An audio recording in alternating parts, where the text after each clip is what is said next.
আসসালামু আলাইকুম দর্শক, কেমন আছেন সবাই? আশা করি ভালো আছেন। এই 7টি জিনিস সবসময় গোপন রাখুন। আমি যে 7টি জিনিসের কথা বলবো, আপনারা সবাই এই 7টি জিনিস সবসময় গোপন রাখার চেষ্টা করবেন। 1 নম্বরে আপনার ইনকাম। আপনার ইনকাম কাউকে কোনো সময় বলার চেষ্টা করবেন না বা বলবেন না। যদি বলেন তাহলে আপনার বিপদ হতে পারে, বা আপনার ইনকামের উপর সবাই আপনার টাকা ধার চাইবো, তখন আপনি না দিবেন, তখন তারা আপনার সাথে আপনার শত্রু হওয়ার চেষ্টা করবে, ঠিক আছে? 2 নম্বরে আপনার পরিবারের সমস্যা। আপনার পরিবারের সমস্যা কখনো কাউকে বলার চেষ্টা করবেন না। আপনার পরিবারের সমস্যা আপনার নিজে সমাধান করার চেষ্টা করবেন, এবং আপনি পরিবারকে নিয়ে সাথে সমস্যা সমাধান করার চেষ্টা করবেন।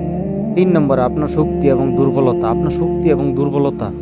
আপনার শক্তি কতটুকু, আপনার দুর্বলতা কতটুকু, এগুলো মানুষের কাছে সমালোচনা করবেন না বা বুঝাইতে চাইবেন না। যখন প্রয়োজন হবে তখন প্রয়োগ করবেন, ঠিক আছে?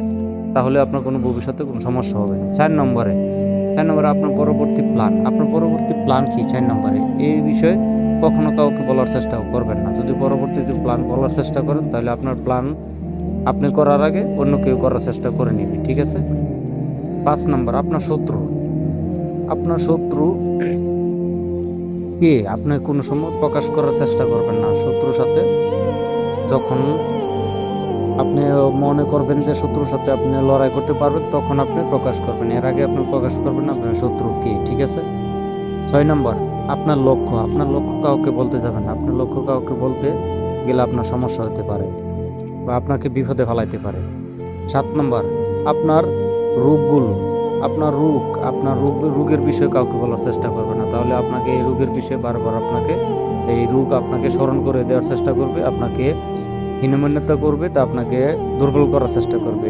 এই 7টি বিষয়, আমার যে কথাগুলো বলছি, এই 7টি বিষয় আপনারা সবাই মনে রাখার চেষ্টা করবেন, এবং আমার ভিডিওটি সাবস্ক্রাইব করে দিবেন। আর পেজ থেকে দেখে থাকলে পেজটা ফলো দেওয়ার চেষ্টা করবেন। আল্লাহ হাফিজ।